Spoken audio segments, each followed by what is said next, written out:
Okay, good morning everyone. My name is Pastor Fred from Pure Mission Christ Church. Nkwagaliza emirembe mu linnya lya Yesu. I ask you to do subscribe and like and share on our YouTube channel. God bless you.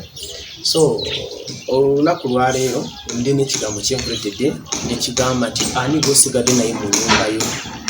Ani gw'osigadde naye mu nnyumba yo. Ekibuuzo ky'amaanyi mu kiseera ky'okusigala waka. Ani gw'osigadde naye mu nnyumba yo. Tugenda kubanga tutambula mu kigambo kiri mu Bikoolo bya Batume era Bikoolo bya Batume chapter 1. So verse 1. Tugenda kusomanga okumalayo naye tugenda kuyita mu bigambo buyise naye ekigambo kigamba nti ani gw'osigadde naye mu nnyumba yo. Yesu yagamba abayigirizwa be bwe yali ng'agenda okudda mu ggulu, yabagamba mugende mu Yerusalemu mu kisenge ky'ewaggulu mwesibiremu mulinde ebyasubizibwa. Mulinde bye nabasuubiza bye nabagamba bye mugenda kulindira mu kisenge ky'ewaggulu. Era bwe bagamba kugenda mu kisenge ky'ewaggulu baali beetegefu kugendayo, era Bayibuli tugamba nti bonna ne bakola ki? Ne bagendayo nga bagenze kulinda ebyasubizibwa. Naye nze kakubuulire ekigambo kino kye nasoma kingamba nti tebagenda bagende nga bwe baagala, bagenda nga bwe yali abalagidde, bagenda abalonde. Abo bayigirizwa ba Yesu n'abakyala balala baali batambula na Yesu bali be yalabikira, be bagenda ba Meri, be bagenda ne beesibira mu kisenge ky'ewaggulu. Naye sikugamba buli muntu yenna yagendayo mu kisenge ky'ewaggulu.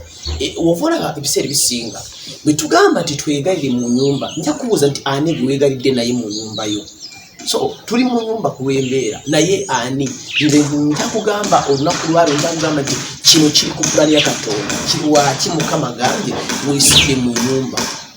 Nakugamba lwine kugamba nti bw'ogenda kulaba Pulezidenti agamba nti wiiki esatu, wenoloza wiiki esatu, what do I mean? Wiiki esatu, kitegeeza ennaku 21.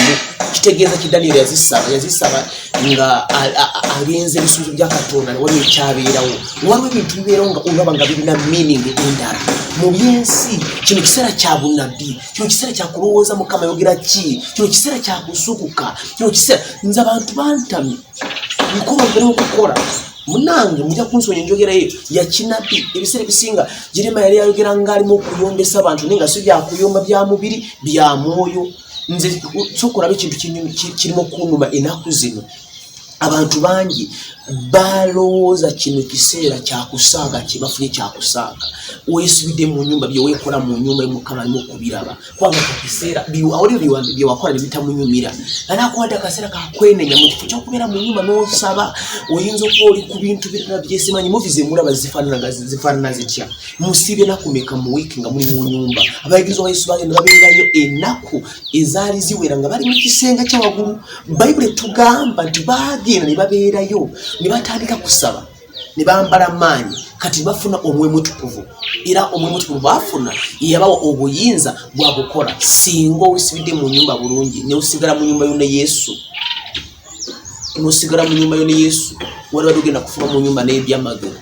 Abantu bagenda kufuna mu nnyumba na miracle nga karantini evuddewo ng'abantu tebakyasibiddwa mu nnyumba nga balimu okukola emirimu gyabwe, nga promotion bwezivaawo nga bwezijja. Kitegeera waliwo n'abagenda kuweebwa ku mirimu. Nze ndimo okwogera mu njogera y'ekinabbi, nze ndagula nkulagulako. Waliwo ogenda kwesanga nga waliwo beesibye, baali beesibidde mu bwenzi, baagula beers ne bateeka mu nnyumba ne banywa ne batamiira, tebamanyi Mukama Katonda waali, tebasabye n'okusaba. Can you imagine kubanga tukoze emirimu gyo n'okusaba n'otasaba? Kiruma nnyo okubanga Mukama alinga akuwadde akadde. Kankubuulire please, bwegenda olowooze ku mbeera eno, okulaba ensi z'amawanga, ensi ennene, ensi ze abantu batasobola okugenda ku ngulu ne bafukana ne batandika okwenenya. Africa ffe tetuli bubi nnyo, sigenda n'okutya kukyogera. Africa tetuli bubi nnyo. tukinsanyusa kubanga abana ffe barimo kufa nnyo benze kimpadde kyakuyiga siyinza kukyogera n'obuza kiraba kankyogedde lwakwansanyusa nti abana ffe barimo kufa mu mawanga abazungu ki no nkyogedde ku lweki nkyogedde ku lwakuyiga ffe tuli bantu banafu mu bya ssente mu magezi muki naye osooka okulowooza abadokitazi b'amaanyi bali banokutetenkanya biganye tebalina ansa enjala kuuza ekibuuzo ogenda kukindiramu singa okinzemu mu komenti nombuulira lwaki bagamba nti coronavirus oba covid-19 terina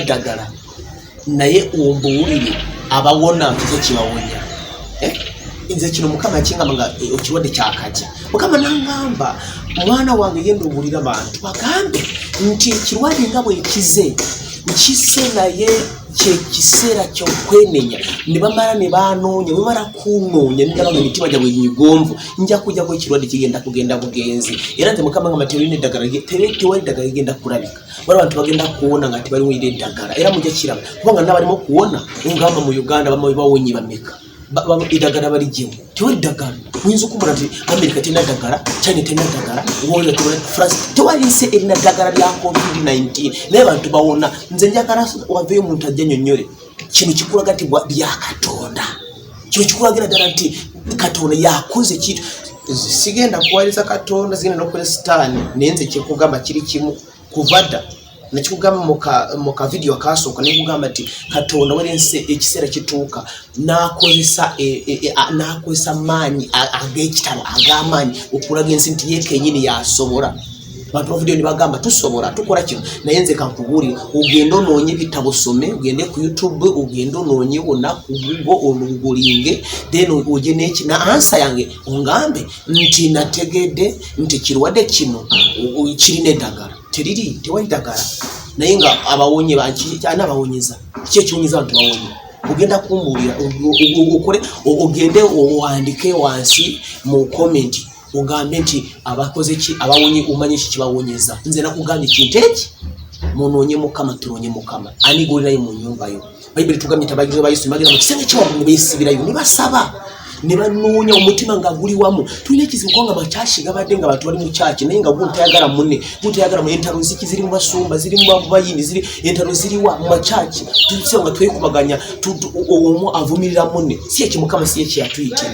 asanyuke iyo si embeera yakumusanyusa kati kizibu kiri kimu twetwe mujje tunoonye mukama tumunoonye mu mazima olemu kulwanyisa muno okusapootinga muno bwolaba nga afunye obuzibu n'agwa olwanira n'okumusabira ayimuka atambule yeyongere kwafena tuli bagenzi era tugenda mugulu muva mu byenfuna byensi munange naye nze gwenda kugamba nti anigo yesibidde naye mu nyumba bw'okyalina boyfriend na girlfriend nga tewali mpeta muyesibidde mu bwenzi otegere nti oluvannyuma lwa kino ojja kufuna ebibuuzo byokuddamu Katonda era otegere nti embuto wogenda kufuna nga teweetegese gwe watambula n'ebigere n'ogenda n'omusanga gyali ne mwesibira mu nyumba otegere nti tolina Yesu era tolina Yesu mu nyumba nga mwesibiddemu kugambye olabye mukama kuomukisa naye nze kikibuuzo kimukinziremu nkyaliwo tujja kukola n'ebirala videos tujja kukola kubanga mukama mpa message buli makya buli kawungeezi nze niwo kwogera mukama mbuuzi mbeere n'atambula ete n'agwirawa. God bless you so much. Like, subscribe on our channel of YouTube and share. Mukama kuomukisa mu Yesu Kristo. Amen.